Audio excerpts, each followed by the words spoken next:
Então hoje nós vamos comentar sobre esse livro bastante conhecido, que é o livro Voltei, do irmão Jacó. E quem irá falar desse livro para a gente é o nosso irmão Alan Baia. Ok? As nossas melhores vibrações para o nosso irmão. Muito boa tarde a todos e a todas presentes. Primeiramente, agradecendo aos companheiros da casa, aqui da congregação, pelo convite, uma nova oportunidade, um retorno, reiterado. Todo ano a gente consegue alinhar as agendas, o calendário e retornar, se reencontrar e aprender um pouco mais junto.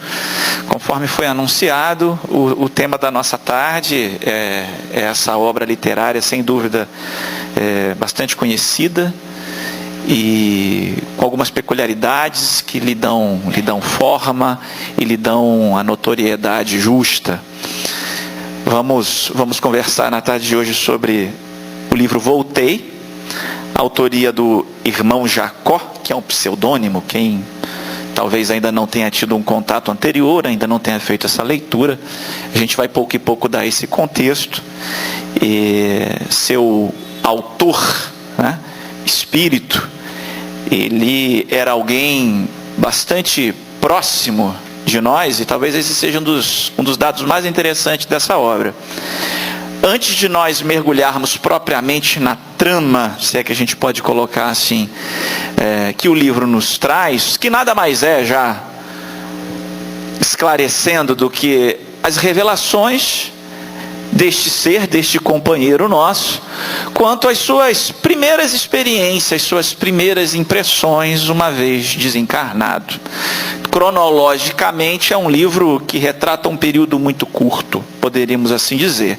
Talvez a fase final da sua vida, suas últimas sensações ainda no corpo, e os primeiros meses, talvez o primeiro ano, não muito mais do que isso, após a sua chegada no mundo espiritual. E o que há de interessante, dizia eu, é que, a despeito do pseudônimo que assina a obra, quando encarnado, este irmão Jacó carregava a alcunha de Frederico Figner.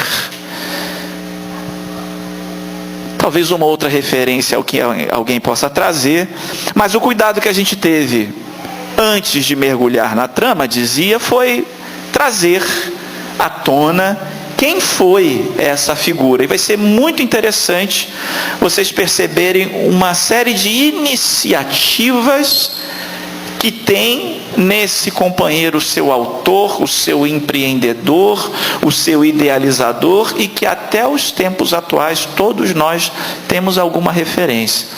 Eu confesso para vocês, a primeira vez que eu li esse livro, deve ter lá uns 25 anos atrás, imagino eu. Era ainda adolescente, hoje estou com 41, então deve ter sido lá pelos 15, 16.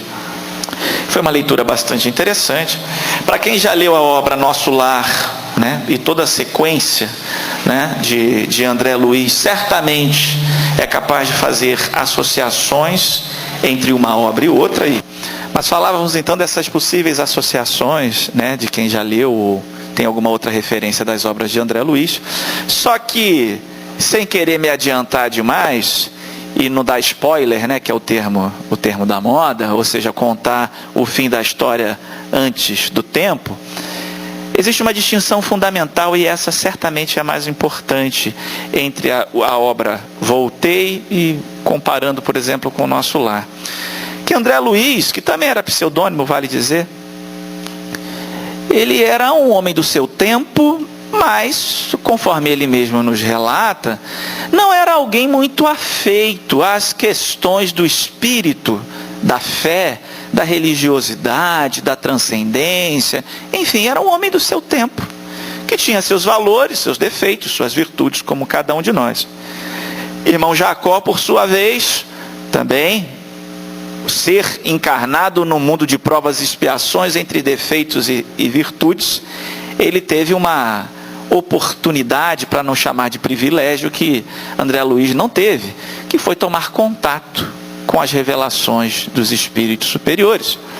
Então, durante boa parte da sua vida, dedicou-se ao estudo, ao trabalho, à doutrinação, especialmente ao passe, ao receituário espiritual, etc., portas que se abriram para ele a partir do contato com a doutrina dos espíritos. E isso é um fator distintivo fundamental, a tal ponto que é possível, e ele mesmo assim enaltece, que o seu recado, a sua mensagem, a sua narrativa, o esforço de compartilhar a sua experiência tem como foco, alvo, público prioritário a todos nós que abraçamos essa doutrina. Então, vamos lá.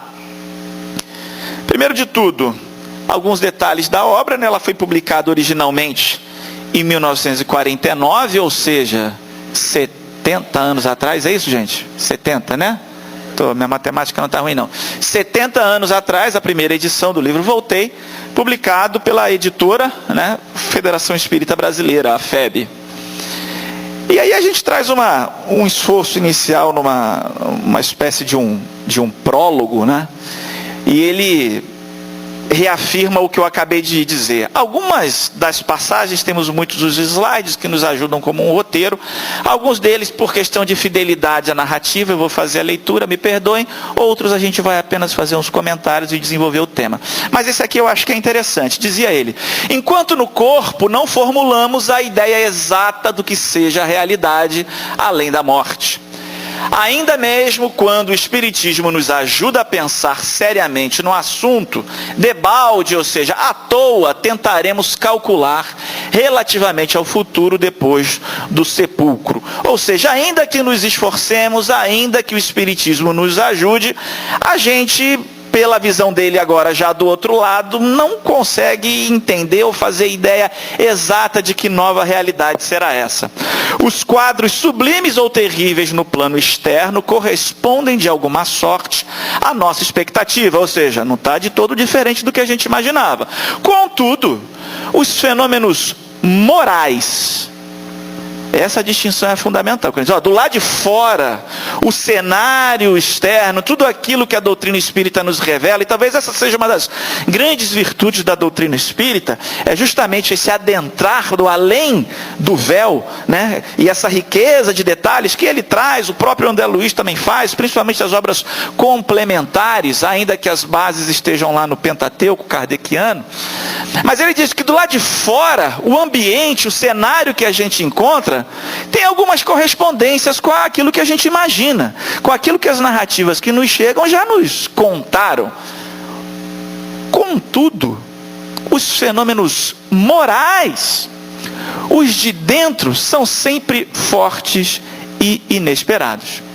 Antes da passagem, tudo me parecia infinitamente simples. Ora, talvez a mesma dedução que muitos de nós façamos. Eu frequento a casa espírita, eu vou às palestras, até no domingo de tarde.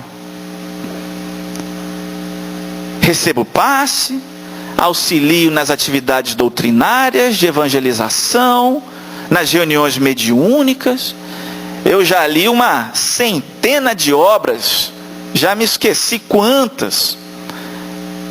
Para mim está tudo claro. Eu não tenho dúvidas, estou muito seguro, dizia ele.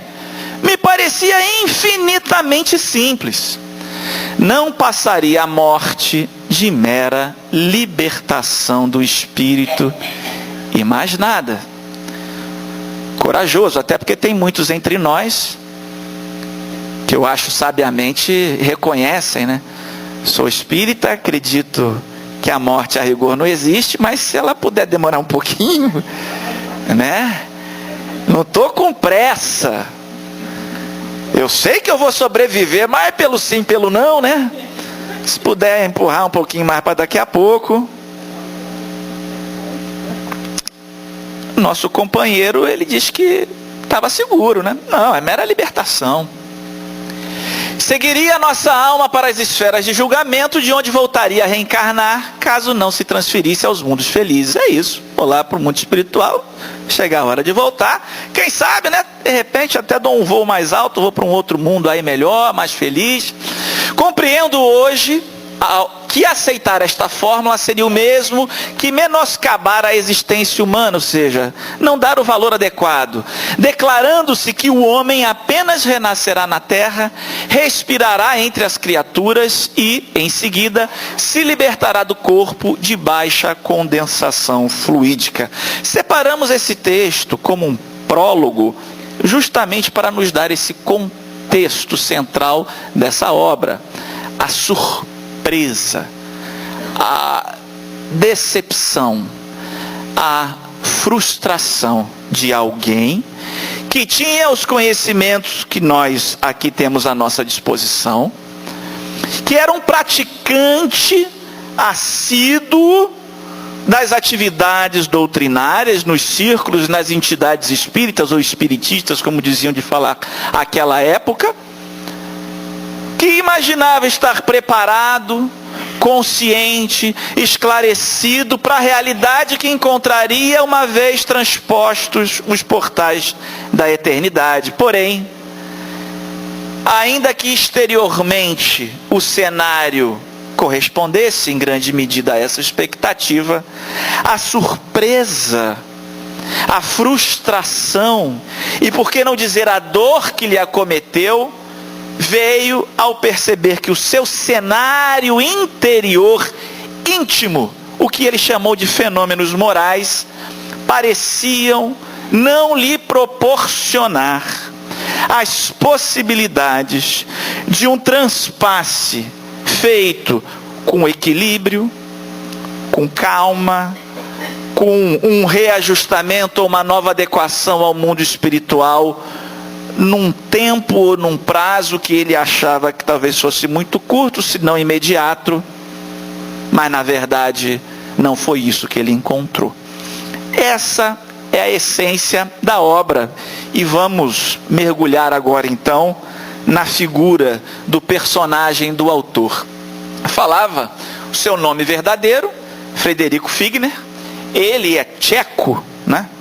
Hoje, a República Tcheca, nasceu em 1866, e eu não vou me arriscar a falar o nome da cidade que ele nasceu aqui.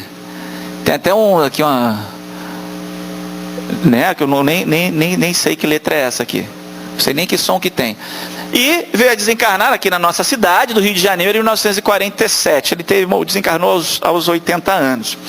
E aqui está até a explicação do porquê do seu pseudônimo, né? Ele era tcheco de origem, mas de uma família judaica.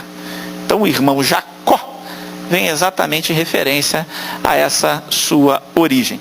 E era uma figura, eu diria para vocês, assim, extraordinária. Eu disse que eu li o livro muitos anos atrás e me ative ao contexto da obra em si, e graças à oportunidade de estar com vocês aqui hoje, né, que eu fui pesquisar um pouquinho mais e descobri outros tantos detalhes riquíssimos da história desse nosso companheiro, e eu vou compartilhar com vocês. Pra vocês terem uma ideia, aos 13 anos ele sai de casa e vai para uma outra cidade que eu também não me arrisco muito a ler o nome, no seu próprio país de origem, para aprender, ir para uma escola, cursos de ofício. Logo em seguida, aos 15 anos, de lá ele se muda novamente, dessa vez para a Alemanha, ali bem próximo, da onde faz uma rápida escala rumo aos Estados Unidos da América, assim o dizem, apenas com o dinheiro da passagem.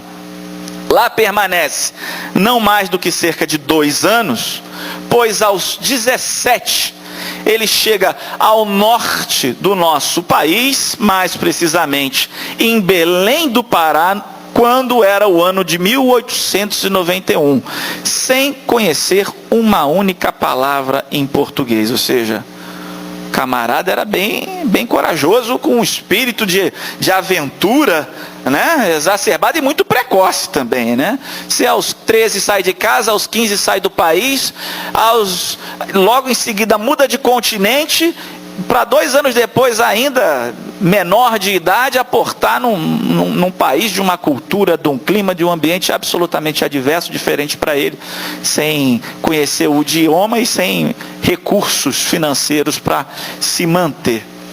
E ele já traz, talvez aí impulsionado pela sua vivência na América, uma dimensão do que hoje é um termo bastante na moda, né? Um dito espírito empreendedor e se torna um homem de negócios.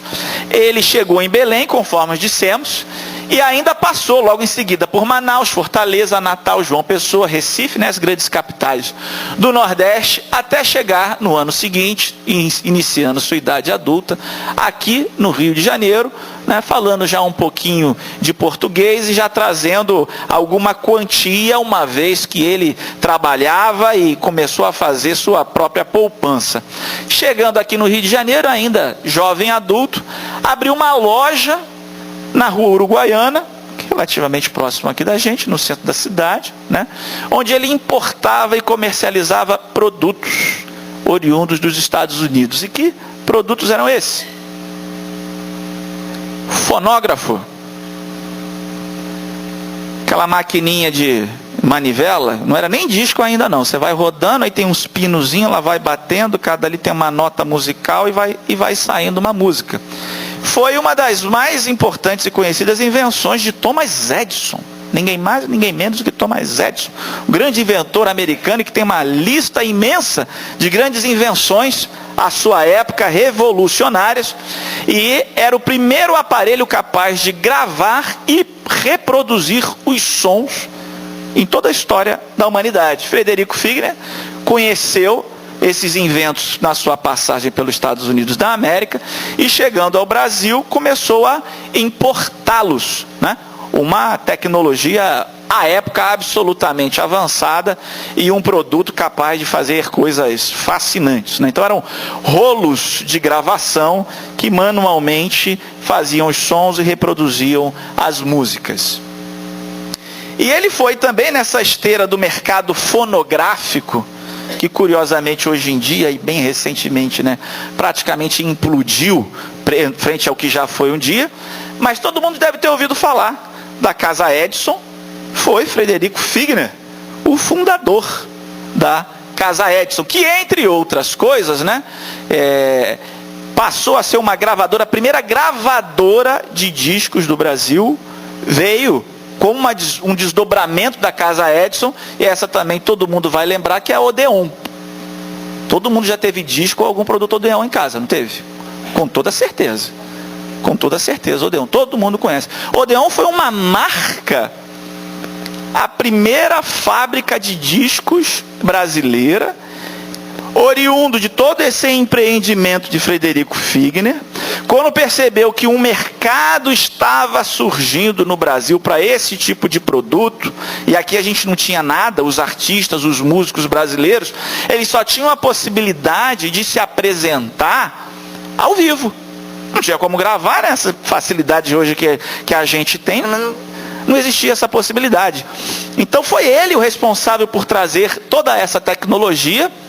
Nessa época já não era mais o fonógrafo, né? Já existia essa tecnologia do disco, né? Feito de cera, enfim, trazido por esse outro inventor norte-americano, Emily Berliner. E o que antes era aquela lojinha na Rua Uruguaiana foi para uma outra loja ainda maior na Rua do Ouvidor, todo mundo conhece muito bem também, e ali surgiu o primeiro estúdio de gravação musical do nosso país. Frederico Figner, isso no ano de 1900. E aí a fabricante de disco Odeon veio na esteira, né, desse negócio que se desenvolvia, e ele foi ganhando muito dinheiro, e a gente vai ver logo em seguida. Começou a importar as vitrolas também movidas a manivela, e os discos eram feitos com cera de carnaúba. E aqui eu consegui buscar na internet, trazer para vocês, era o selinho, a bolacha, né, que colava no vinil. Não sei se vocês conseguem ver aqui essa música pelo telefone. Foi o primeiro samba, né? Exatamente, o primeiro samba a ser gravado pelo selo da Odeon. Isso em 1913, ou seja, já um pouquinho mais adiante, ele cria a primeira indústria, ou seja, de porte mesmo, né? Uma instalação ampla, maior, para produzir em larga escala. E isso se fez também aqui próximo da gente, aqui no Boulevard 28 de Setembro, no bairro vizinho de Vila Isabel. E esse selo Odeon, ele ainda perdurou durante muitos anos, veio a ser comprado, e hoje a Universal Music, que é uma grande empresa internacional do ramo, e como eu falei, a gente até nem sabe muito bem para onde vai direito essas coisas hoje em dia, porque desde o advento da internet, do digital, né, isso acabou, né? A produção, a indústria musical hoje em dia é alguma outra coisa. Não existem mais, quer dizer, tem até uma onda vintage, né, que o povo chama hoje, que vende até vitrola de novo. A gente abre o jornal o Globo, sou assinante, sempre vem lá uns anúncios, né, vendendo vitrola, etc., que tem aquela turma meio saudosista, etc., que gosta de ouvir. Enfim, então tem um mercado, um nicho de mercado, mas de fato hoje em dia, tudo que a gente conheceu como a indústria fonográfica, a indústria da música, já tomou um outro sentido, um outro rumo. Ainda a mansão Figner. Alguém aqui mora ou costuma caminhar pelo bairro do Flamengo? Rua Marquês de Abrantes, atual sede do Sesc, lá dentro, ao lado de um prédio mais moderno e de grande estrutura, existe uma casa antiga com uma arquitetura belíssima do início do século XX, e que até hoje está lá de pé, conservado, funciona um bistrô, funciona um pequeno centro cultural ali, chamada Mansão Figner. Falava eu há pouco que ele ficou muito rico, né? Um grande empreendedor, e a Mansão Figner foi a casa dele. Chamou lá os grandes arquitetos da época, fez o investimento que achou que era necessário, e até hoje, imagino eu, não sei se tem alguém aqui da área de arquitetura, design ou algo do tipo, mas é ponto. Provavelmente, acho que nenhum aluno de arquitetura do Rio de Janeiro se forma sem passar lá para estudar as formas, fazer um croquis ou qualquer exercício de pesquisa de campo semelhante. Então é uma construção ainda hoje de pé, preservada, um prédio belíssimo, hoje um centro cultural, que está lá presente na Rua Marquês de Abrantes, junto à sede do Sesc, que faz parte daquele complexo. E foi nessa casa, tem um episódio interessante da vida dele, que em 1918, né, teve o surto da gripe espanhola, que acometeu e vitimou, né, centenas, milhares de pessoas, e conta que ele abrigou dentro da sua própria casa, Mansão Figner, dezenas de pessoas que foram acometidas pela doença. E outra, Retiro dos Artistas, lá em Jacarepaguá. Como ele era alguém afeito ao meio artístico, aos músicos, etc., ele tinha muitos amigos. Naquela época não tinha previdência social ou qualquer coisa do tipo, e vale dizer, até hoje é uma profissão um tanto quanto inconstante, né? O artista, o músico, via de regra, não tem uma carteira assinada, ainda que isso cada vez pareça menos em voga, mas naquela época ela não existia. Não existia CLT, não existia previdência social, não existia nada disso. Então, os artistas que ainda hoje lidam com um sentido de precariedade, naquela época era ainda pior. Envelheciam, contavam com quem? Ou tinham uma família, alguém que pudesse dar um suporte, ou realmente ficavam ao relento. E ele ajudou, quando da fundação do Retiro dos Artistas, ele comprou esse terreno, e foi ele quem doou o terreno para a construção deste retiro, né, de artistas idosos, que até hoje funciona e que a gente conhece ainda muito bem. A sua adesão ao espiritismo se veio no começo, né, do nosso século, final, na virada do século XIX para o século XX, né, ele como tem uma história de como muitos de nós, talvez, né, convidado por alguém já adepto, e ouve falar dos fenômenos e não dava muita importância, achava ser uma crendice ou algo como tal, até o momento que ele tem de mais proximamente a possibilidade de testemunhar alguns tratamentos e curas de pessoas que lhe eram próximas. Aquilo realmente cativou a sua curiosidade, e uma vez que ele percebeu a autenticidade do fenômeno e a riqueza das informações e dos esclarecimentos que a doutrina trazia, vocês imaginam o que um homem visionário como esse, um homem empreendedor, ou seja, trabalhador, dedicado, aquele que quando pega uma ideia, leva ela até as últimas consequências, uma vez que ele se converteu, vamos dizer assim, à doutrina espírita, ele também se tornou uma grande liderança, alguém muito, muito, muito dedicado. A tal ponto que ele veio, jamais para o final da sua vida, a exercer junto à Federação Espírita Brasileira o cargo de vice-presidente, conselheiro, tesoureiro, entre outras atividades de caráter doutrinário. E o seu desencarne, falamos já antes, ele desencarnou aos 80 anos de idade, e quando abriram o seu testamento, descobriram que ele deixou boa parte, né, das suas rendas, do seu patrimônio, em favor das obras e das ações do nosso Chico Xavier. Nessa pesquisa, inclusive, teve uma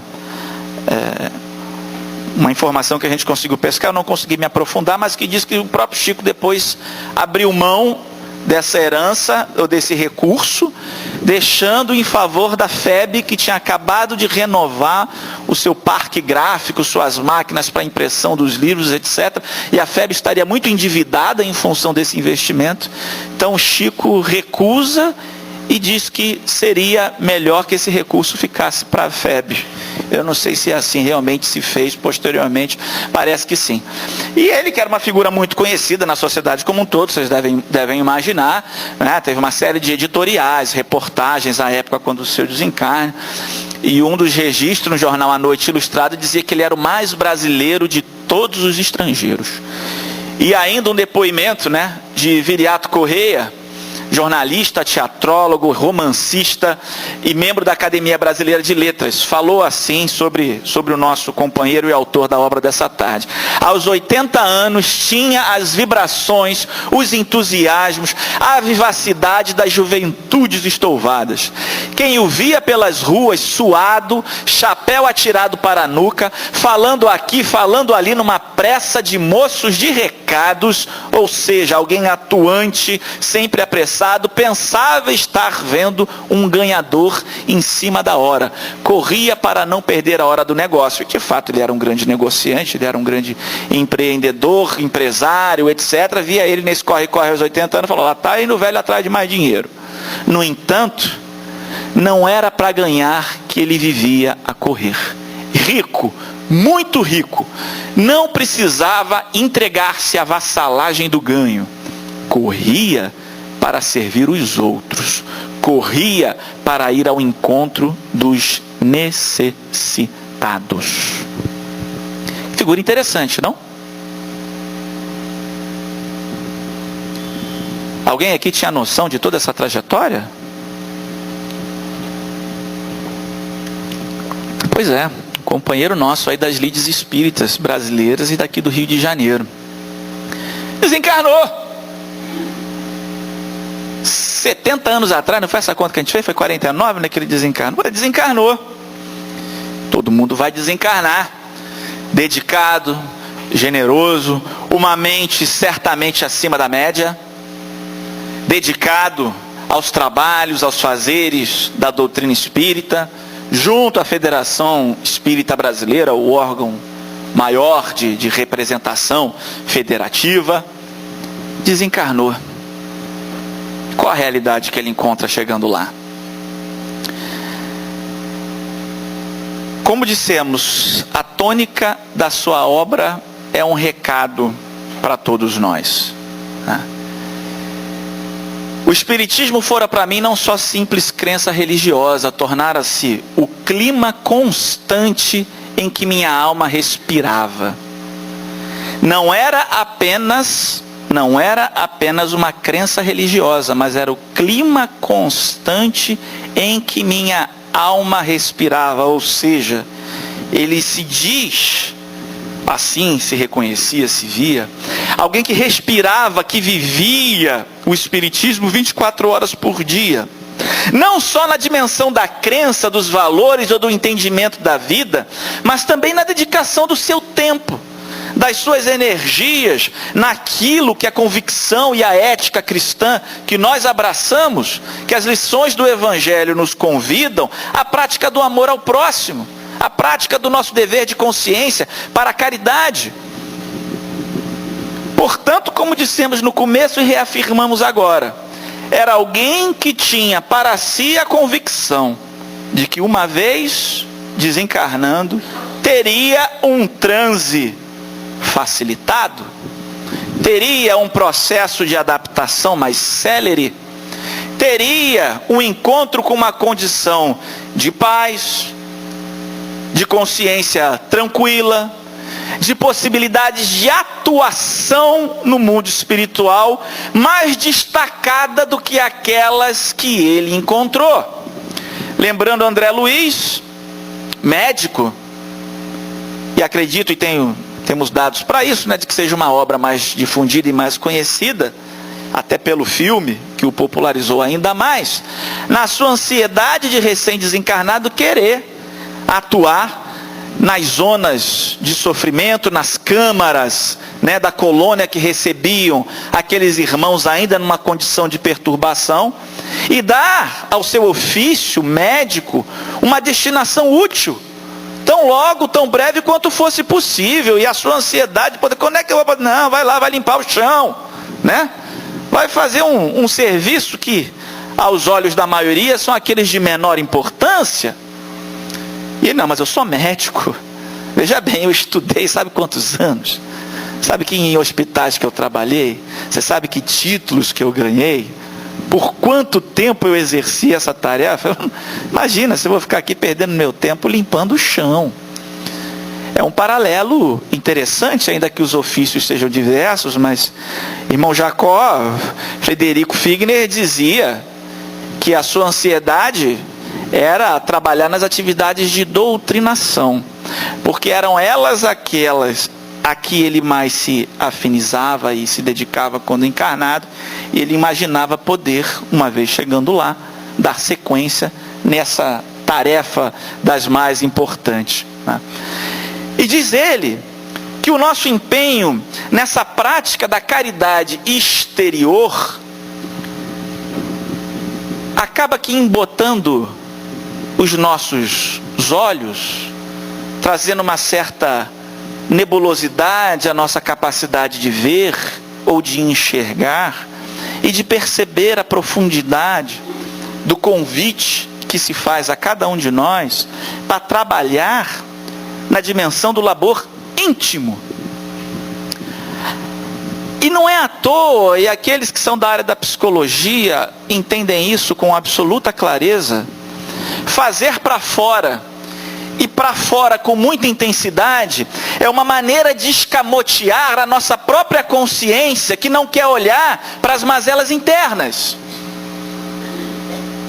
Construímos um grande edifício de realizações exteriores, para que ele faça sombra sobre tudo aquilo de errado que ainda carregamos intimamente, e ele é tão grande e aparentemente tão bonito, que a gente se seduz com essa obra, a gente fica em estado de êxtase, e por assim fazermos, relegamos, ignoramos a tarefa imperativa da renovação interior.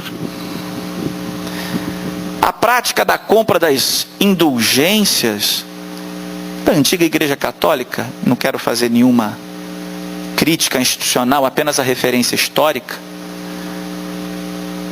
Comprava-se as indulgências na forma do ofertório, das doações à instituição.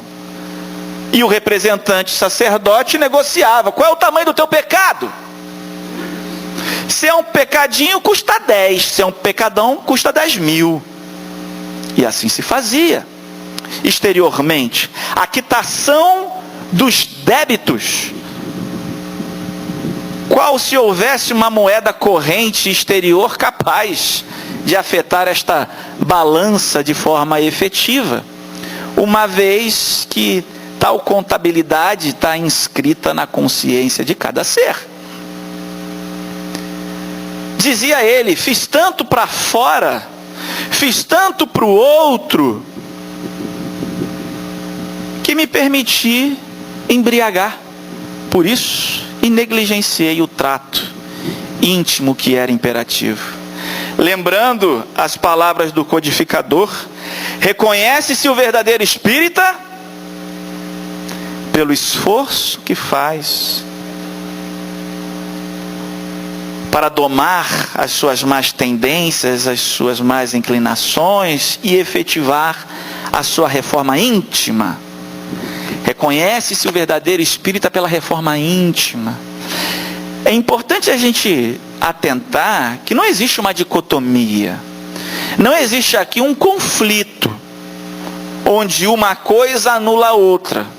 Ao contrário, o esforço tem que ser de promover um casamento justo e feliz entre as duas. Essa prática da caridade, o exercício do amor ao próximo, que toma forma, que toma concretude na vida humana, porque a nossa experiência, a vida é dura, né, gente? A mão que se estende, o pranto que se enxuga, o sorriso que se compartilha, a palavra de ânimo que reergue, o prato de comida que sustenta, o remédio que cura. Tudo isso é importante. A experiência humana, ela é parte do processo evolutivo do ser. Se assim não fosse, Deus teria alguma outra medida para nos facilitar ou permitir a evolução. Ao mesmo tempo, todos esses esforços para os outros que estão fora da gente não podem jamais suplantar esse impulso íntimo e corajoso que devemos ter de mergulhar nesse mundo interior, nos defrontarmos com os nossos adversários, com as verdadeiras bestas feras que ainda habitam em nós, olho no olho, no tempo certo, com a coragem devida, confrontá-los, fazer morrer este homem ou a mulher velha para renascer o novo ou a nova, pautado em valores mais elevados, mais justos e mais nobres. E nos conta, irmão Jacó, os seus últimos momentos. Prostrado agora, inesperada sensibilidade passou a dirigir-me. Eu vou dizer para vocês, a gente fala muito sobre a morte. Existem diversas obras espíritas que abordam esse tema. E via de regra, o que se diz, fato é assim, que morrer não dói, né? Assim, morrer não dói morrer. O que não quer dizer que a experiência da morte seja propriamente simples, insensível e não nos cause nenhum tipo de constrangimento. A narrativa do irmão Jacó ela é extremamente rica nesse sentido. E vamos nos atentar à descrição, talvez uma das mais interessantes que a gente vai encontrar na literatura espírita a esse respeito.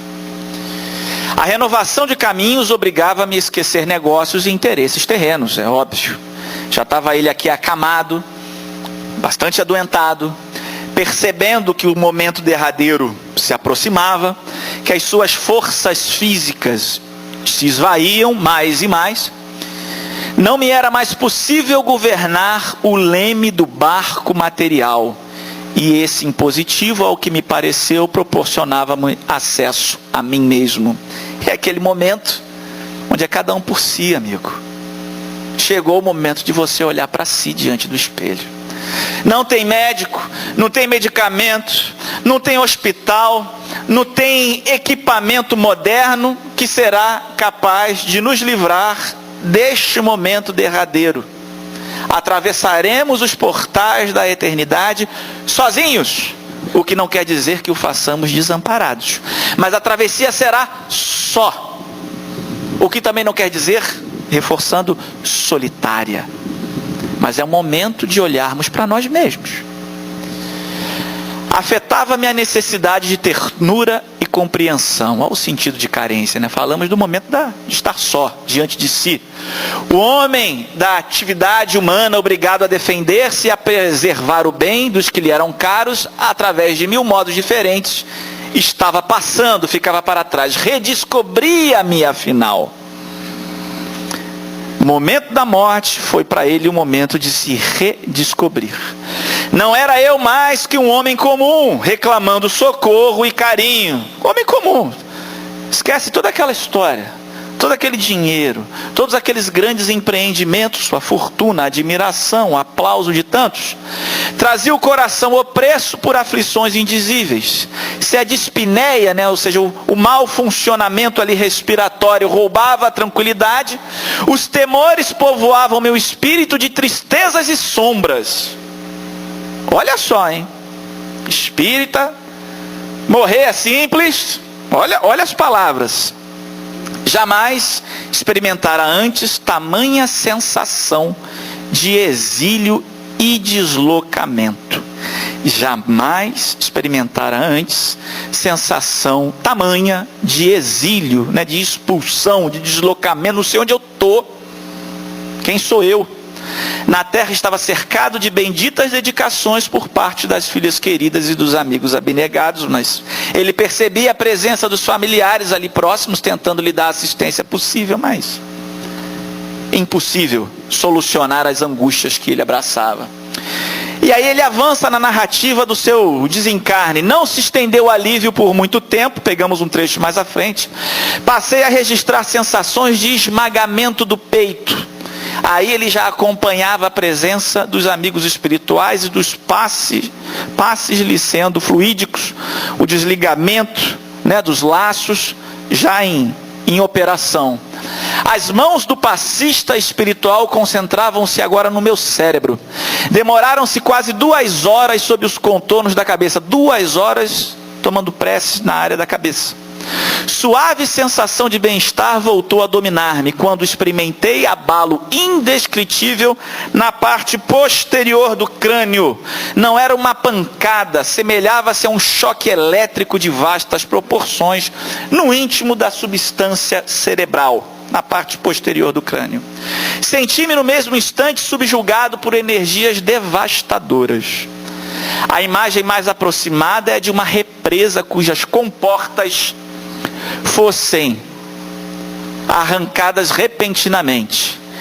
Vi-me diante de tudo que eu havia sonhado, arquitetado e realizado na vida, insignificantes ideias que emitira tanto quanto meus atos mínimos destilavam, absolutamente preciso ante meus olhos. Aquela história, eu vi a vida passar que nem um filme. Não é só no momento da morte, às vezes num grande susto, uma grande ameaça, quem sofreu um acidente. Existem narrativas desse caráter.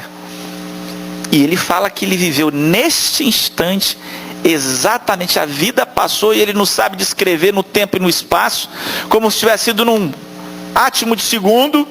Em compensação, ele foi capaz de rever em riqueza de detalhes os momentos da sua vida. O filme que passou e ele pôde rever ou reviver com algum assombro a vida toda que ele atravessara. Nas últimas 30 horas, noção de tempo, nas últimas 30 horas, reconheci-me em posição mais estranha. Tive a ideia de que 2 corações me batiam no peito. Um deles, o de carne em ritmo descompassado, o organismo já mostrando seus limites físicos, quase a parar, como um relógio sob indefinível perturbação. E o outro coração, o segundo coração, pulsava mais equilibrado, e este mais profundo, o seu corpo astral, perispírito.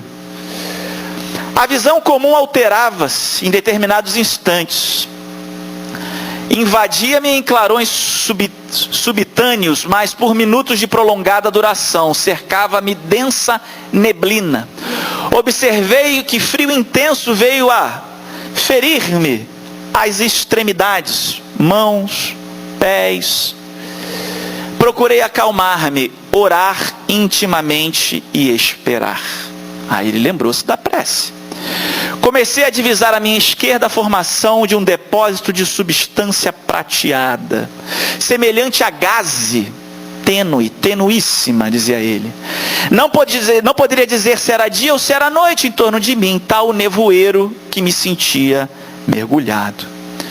Quando notei que 2 mãos caridosas me submetiam a passes de grande corrente, à medida que se desdobravam de alto a baixo, detendo-se com particularidade no tórax, diminuíam-se-me as impressões de angústia. Qual se estivesse sofrendo melindrosa intervenção cirúrgica, sob máscara pesada, ouvi alguém me confortar. Não se mexa. Silêncio, silêncio.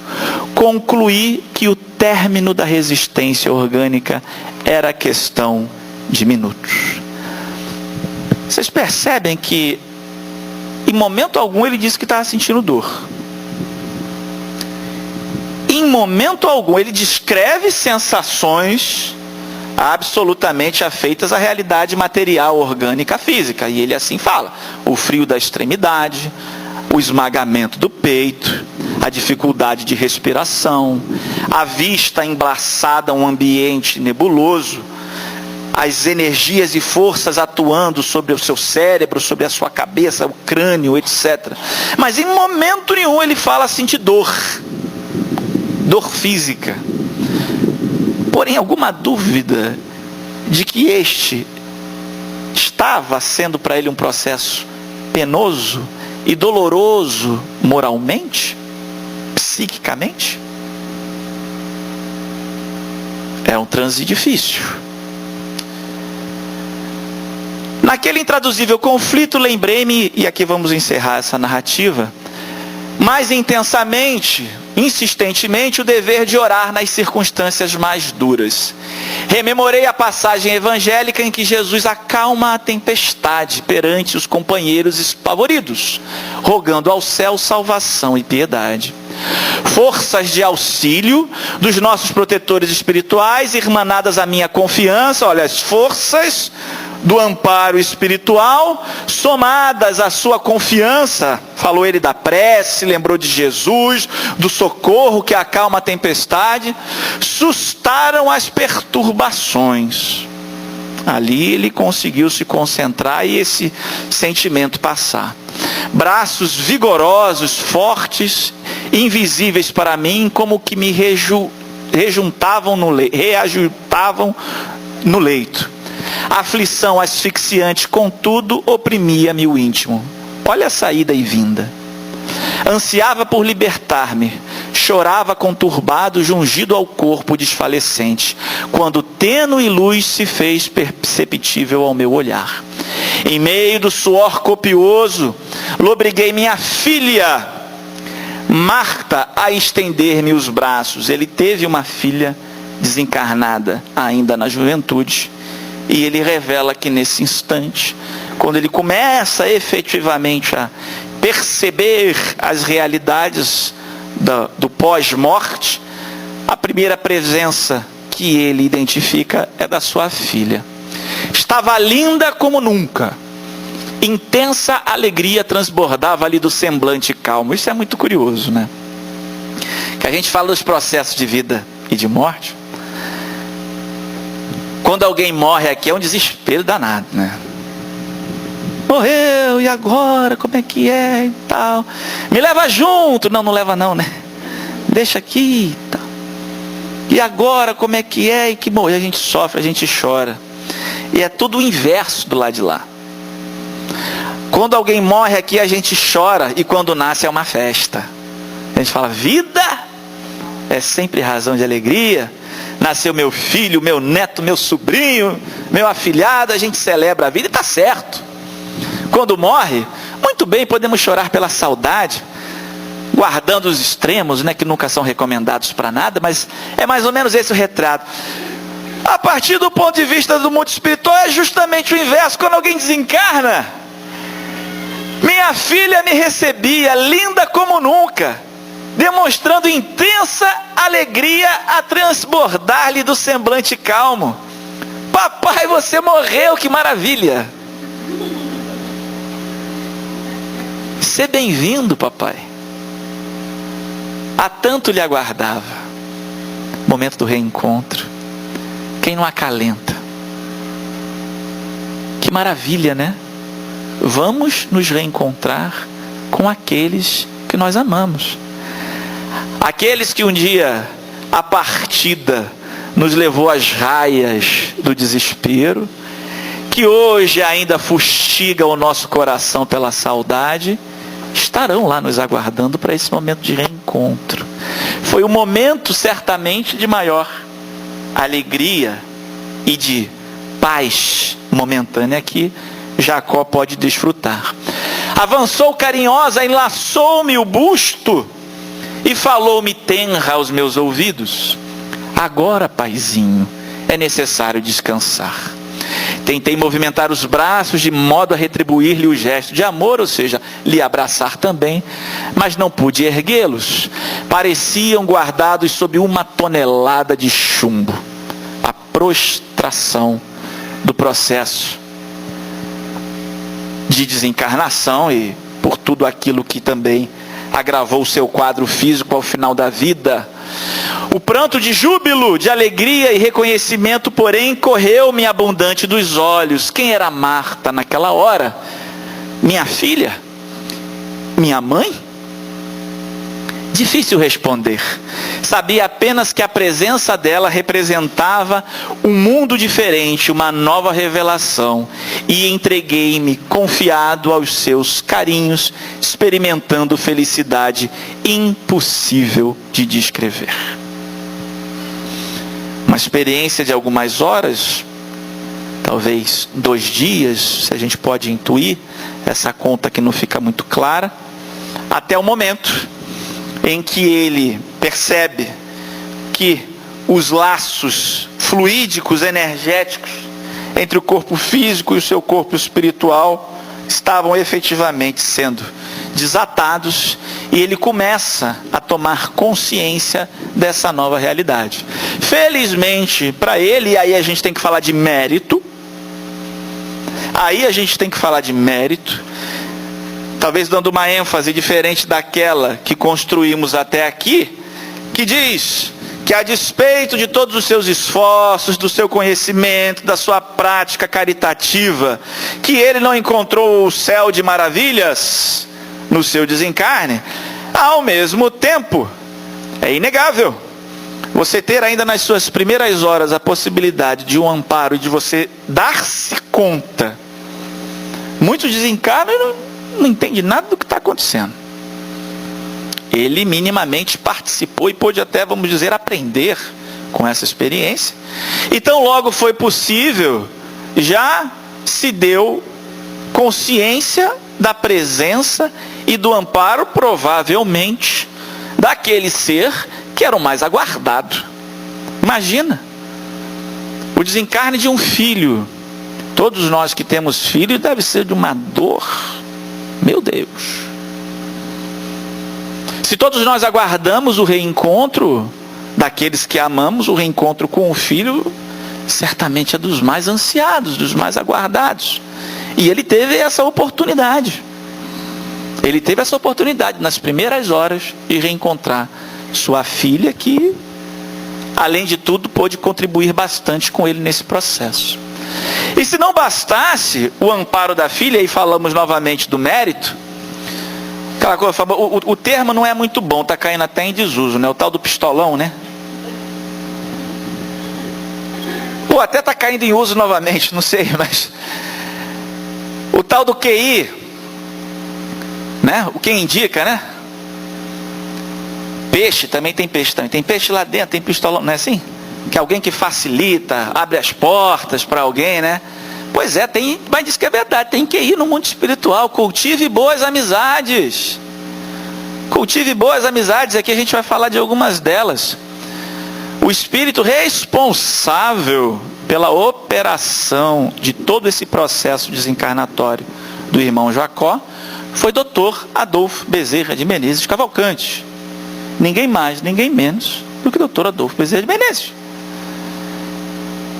E que também o recebeu com toda a condição de um acolhimento fraterno, não poderia ser diferente, mas pessoal, pelo trato, pelo contato, pela amizade que pôde ser construída, mas não somente. E aí vem a narrativa, né, de como é que foram esses últimos momentos dos desenlaces, e conta que Bezerra, junto com alguns outros amigos e a filha dele, Marta, juntamente, o levou até a praia. Essa é a vantagem de morar no Rio de Janeiro também, né? Rio de Janeiro tem praia, até para desencarnar praia é bom, gente. Até para desencarnar, tá perto da praia é bom. O Dr. Bezerra explica muito rapidamente, mas o conduz ele convalescente, pelas próprias forças, ou diríamos, pelas próprias pernas, não poderia até lá se deslocar, mas ele amparado foi até lá levado e ele narra o quanto que aquelas energias, o vento fresco, a maré, traziam forças e energias para o seu refazimento. E ele narra ainda as suas primeiras impressões, um tanto quanto surpreendentes. O cenário não era necessariamente diferente daquele que ele estava acostumado quando encarnado. Porém, tinham detalhes, cores e formas mais sutis, mais brilhantes, mais belas, mais coloridas. E uma outra realidade o surpreendeu logo nesses primeiros momentos. Enfim, ele conta ainda, nesse seu despertar, né, o quanto que o apoio tinha sido importante e o quanto que ele agora já parecia já se sentindo revigorado, rejuvenescido, com as forças, né, desse seu novo organismo, dessa nova condição, já lhe permitindo, né, um estado de consciência, de participação, de socialização mais efetivo, o sentido do rejuvenescimento. E ele teve também uma oportunidade que muitos de nós imaginam que seja trivial, e obviamente não é. Alguns vão dizer que é até um tanto quanto mórbido, do sentido pejorativo que esse termo costuma carregar. Outros fazem piada com isso, né, também, né? Que é participar do próprio enterro, né? Participar do próprio funeral. O corpo geralmente não tem essa escolha, mas em espírito não é qualquer um também que assim o faz. E ele narra uma situação que é típica e que eu tenho certeza que todo mundo já vivenciou, não necessariamente protagonizou, mas todo mundo aqui já vivenciou esse tipo de situação, e que explica em grande parte porque é relativamente raro para a nossa humanidade, ao menos, o espírito recém-desencarnado ter a oportunidade de participar do próprio funeral. Diz ele assim: aproximei-me de um grupinho de conhecidos que me atraiu a atenção. Avancei para eles, mas fui constrangido a afastar-me, decepcionado. Comentavam a política em agressiva atitude, mergulhavam a mente em disputas desnecessárias. Esse aqui, ele fala da política apenas como um tema, podia ser qualquer outra coisa. Podia estar falando de futebol, podia estar falando de qualquer outro tema de menor relevância. No ambiente ali do funeral, da despedida, parece um evento social de menor importância. Nós vamos, frequentamos, levamos o abraço, isso é importante, mas aparentemente nos esquecemos. Infelizmente a doutrina espírita nos ajuda a relembrar disso. Quais são as nuances daquele processo ou daquele fenômeno, em especial para aquele ser? Ele sim é o protagonista de tudo que ele se passa. Quais as necessidades dele? O que aquele momento que ele vive nos solicita, como quem leva a sua própria presença num gesto de solidariedade? São conversas de menor importância? Discussões desnecessárias? Debates sobre temas sem nenhuma relevância? Guardar a prece, o silêncio, algum sentido de recolhimento, para que aquele ambiente possa se fazer cercado das energias, das vibrações úteis e necessárias para aquele companheiro, no momento que, por regra, é um momento difícil. Fizemos toda a narrativa aqui, todos nós. Não teve dor física, mas ele demonstrou todas as sensações de caráter físico que o impactavam, ou assim o relacionou. Mas da ordem moral, psíquica, as descrições das perturbações vividas, elas são muito nítidas, são graves, e demonstram a nossa importância de um gesto de solidariedade no funeral, que levemos o abraço, que nos façamos presentes, mas que saibamos também guardar uma atitude respeitosa, útil, com aquele que é o centro, o sujeito central daquele momento e daquela experiência. E aí fala ainda da recompensa dos justos, né? E ele conta quando ele parte, né, da esfera do planeta e alça as colônias espirituais, e ele revela as belezas que ele, uma vez transpostas às zonas mais duras e de sofrimento, e ele dá alguns detalhes, mas mais importante do que isso, porque ele as transpôs já de cara, já de primeira, e aí mais uma vez fazendo um paralelo com a narrativa de André Luiz, que estagiou durante muitos anos, né, nas zonas de sofrimento, do umbral.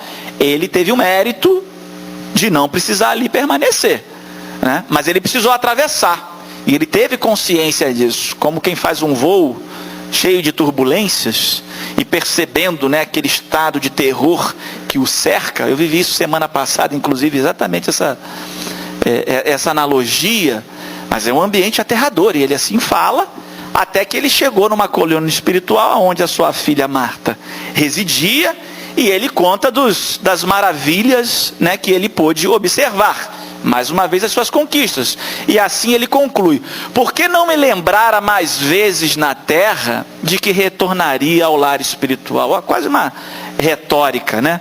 Por que eu não me lembrei?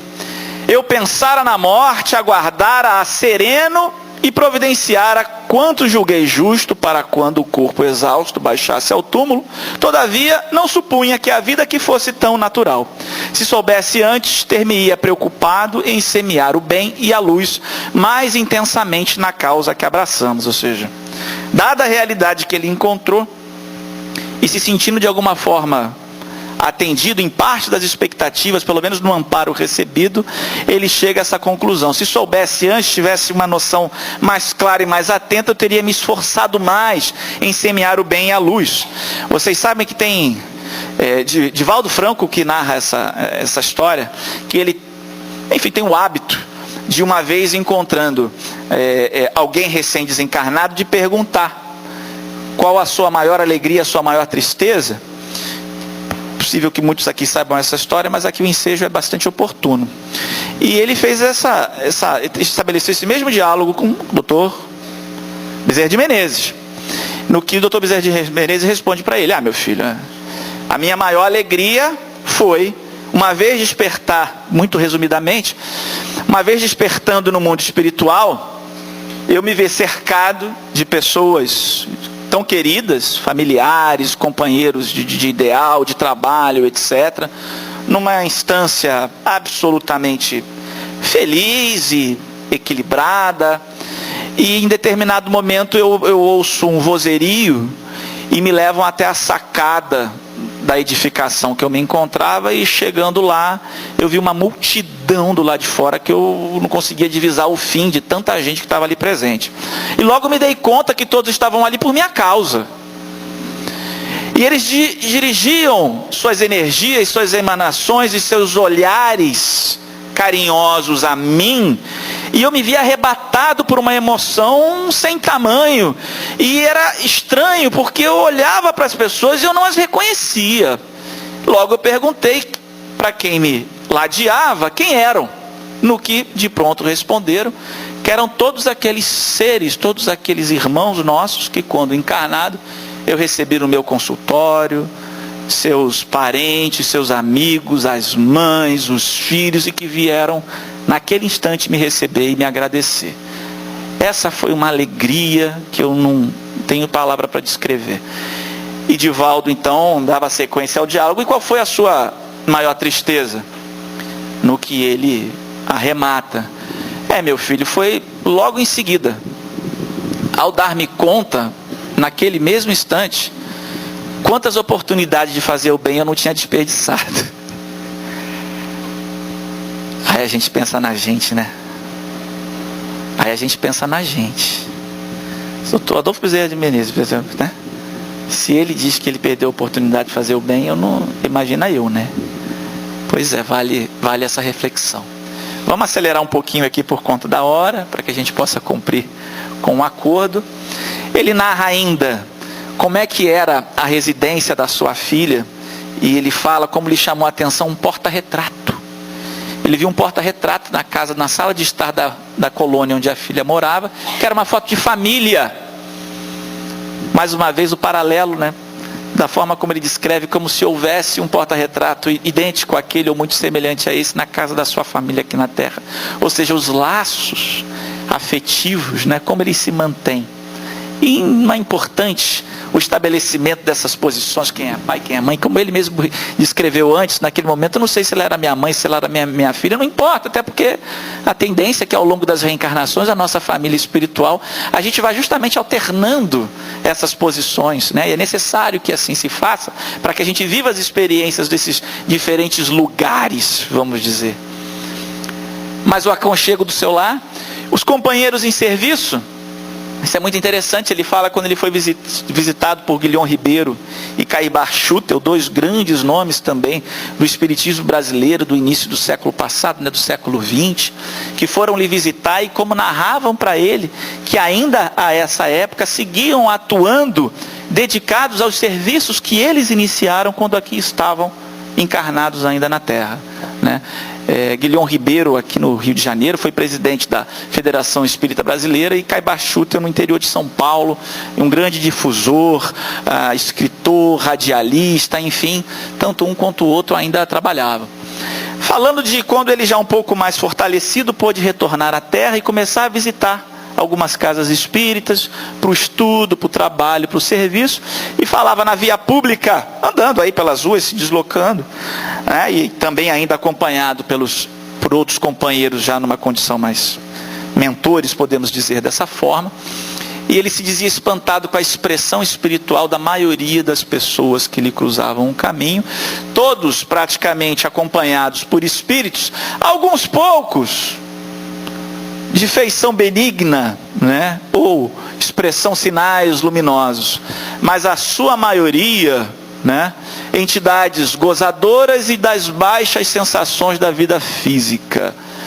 Eram incalculáveis essas companhias espirituais entregues aos vícios, às paixões de toda a ordem, nada que a gente já não tenha referência às outras, né? Falava ainda do cenário espiritual das casas espíritas, que ele faz uma associação com hospitais de emergência. Mais uma vez esse balanço, alguns poucos ali para o trabalho, para o serviço evangélico de atendimento, e uma multidão, tal qual os nossos hospitais ainda nos tempos atuais, com aquelas longas filas de pessoas, de seres em sofrimento, aguardando algum tipo de beneficência para minimizar as suas dores. Como dissemos antes, uma das suas tarefas que ele se sentia mais afinizado e que gostaria de retornar a exercê-la agora pelo outro plano quanto antes, era os serviços de doutrinação, da comunicação mediúnica, e ele tinha essa ansiedade, né? Além de trabalhar na doutrinação, a desobsessão, etc., que ele pudesse se comunicar. Ele era daqueles, eu já ouvi alguns casos assim, possivelmente vocês também, como quem diz assim, não, vocês fiquem despreocupados, então logo eu desencarnar, eu venho, dou notícia para dizer que está tudo bem, vou arrumar algum médium aí que está aí, né, dando sopa, vou colar nele, vou botar ele para escrever, dizer, sou eu, né, vou dar meus apelidos, meu nome, minha assinatura, para todo mundo não ter dúvida de que sou eu mesmo, então vocês aguardem que eu vou fazer isso tão logo seja possível. E ele realmente achava que esse tão logo era logo mesmo. E não foi nada dessa forma, muito pelo contrário, né? Ele demandou bastante tempo, preparo, até que ele estivesse preparado, pronto para fazer isso, né? E ele diz, né, que nesse impedimento, enquanto ele ainda não foi autorizado a fazê-lo, quase me considerei ofendido. Como quem chega lá, opa, aqui, Frederico Wigner, vice-presidente da Federação Espírita Brasileira, pá! Você sabe com quem você está falando? Né? Dando carteirada. Senti-me ofendido. E ele ainda depois se defendeu, não queria fazer propaganda do meu nome, não. Eu só queria era dar prova da minha sobrevivência.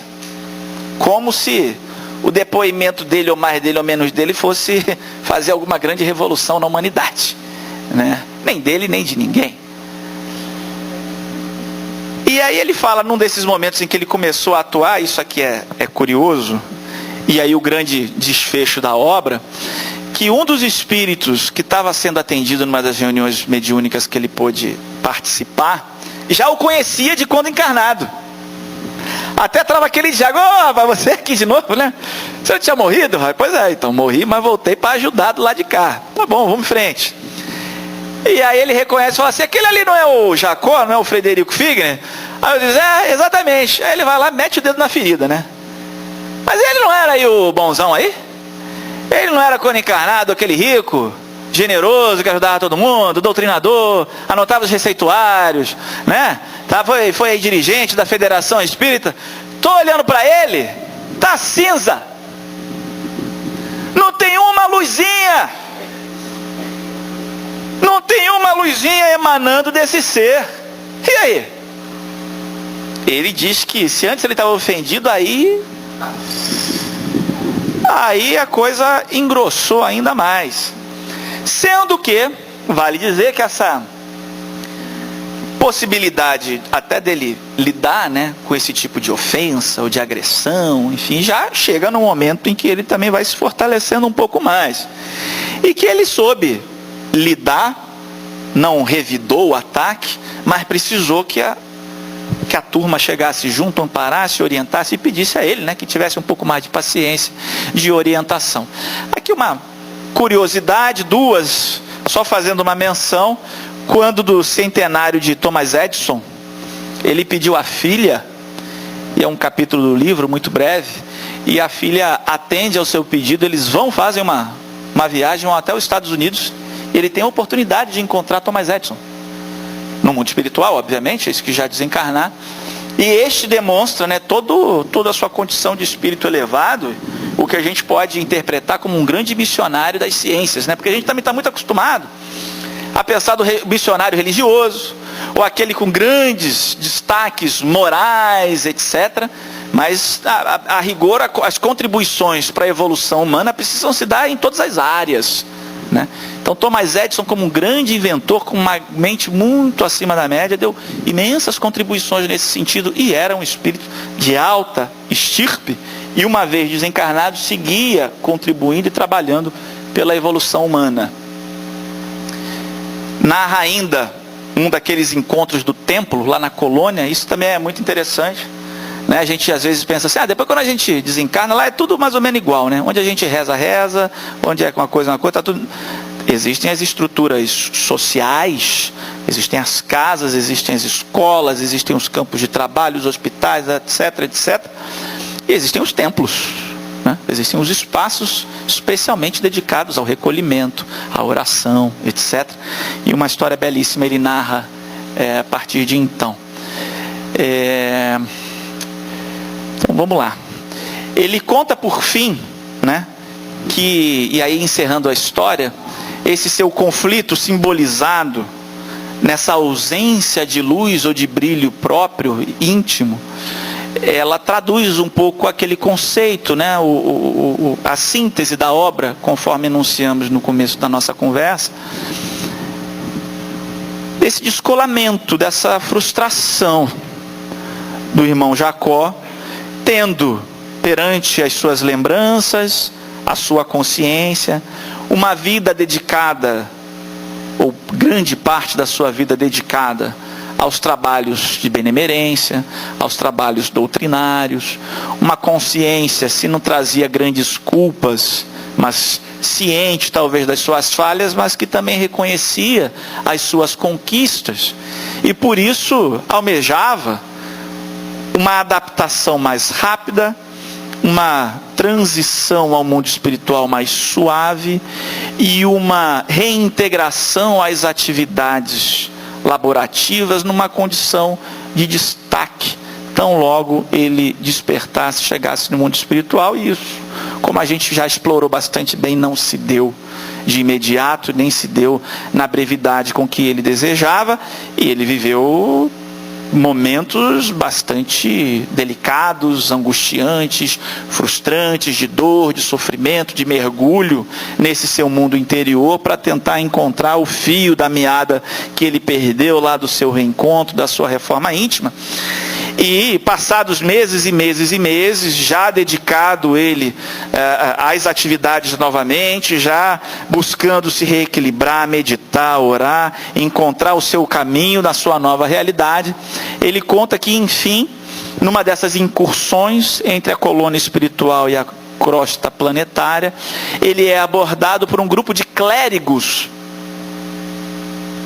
padres, pastores, etc., e que ele reconhece que durante a vida estabelecia alguns embates de caráter doutrinário com ele, e que esse grupo de clérigos se acercou dele com atitudes ofensivas, tentando desestabilizá-lo, tentando desequilibrá-lo de alguma forma, com acusações, com ofensas de ordem moral, etc. Dizia ele algumas bastante pertinentes, inclusive, né?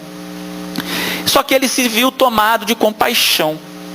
Diferente daquele evento anterior onde ele se sentiu ofendido, diferente daquela crítica que o deixou calado, mas um tanto quanto contrariado na reunião mediúnica, dessa vez ele se disse tomado de verdadeira compaixão, e que ele se colocou na condição de prece.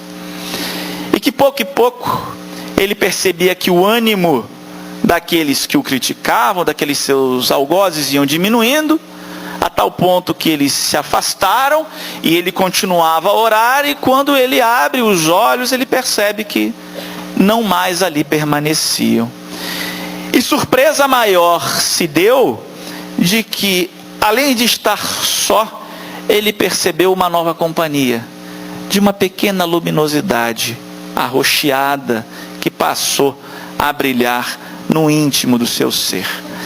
E que essa foi a oportuna, embora tardia dentro das suas expectativas, resposta das suas capacidades, do seu desejo e de todo o ideário que ele abraçou ainda quando encarnado no nosso planeta. E nos deixa, por fim, a seguinte mensagem: meu amigo no plano de carne, nossos irmãos em maioria guardam errado conceito de elevação e salvação. Muitos se acreditam de crença religiosa e outros supõem que basta o dever da assistência caridosa e mecânica ao próximo, necessitado e sofredor, para que subam inconscientemente aos mundos felizes. Poucos se previnem quanto à exigência de aprimorarem a si mesmos, a fim de irradiarem somente o amor que o Mestre nos legou. Ser-me-á permitido dar-lhes notícias da esfera nova? Talvez minha humilde experiência pessoal aproveite alguns deles para que se decidam a praticar o Evangelho e a servi-lo acima de si mesmos, com esquecimento da vaidade e do orgulho, do egoísmo e da discórdia que muitas vezes nos requeimam o coração. Portanto, meus amigos, não percamos tempo, não percamos noção do verdadeiro privilégio, com muitas aspas, que nós temos na atual existência de termos tomado contato com as verdades reveladas pelas inteligências superiores. Que façamos a caridade, que pratiquemos o bem, que estudemos, que nos façamos presentes na casa espírita, em todos os grupos de trabalho possíveis, militando por um mundo melhor, por um mundo mais justo, por um mundo mais amoroso, saciando a fome, enxugando a lágrima, levando a palavra de ânimo, mas jamais olvidemos a importância imperativa da atuação íntima. Reconhece-se, relembramos, o verdadeiro espírita pelo esforço que faz em domar as suas más inclinações. Que ouçamos e pratiquemos a máxima kardeciana, pois estaremos cuidando e investindo em condições melhores no nosso próprio futuro. Uma boa tarde e que a paz do Mestre Jesus nos envolva a todos.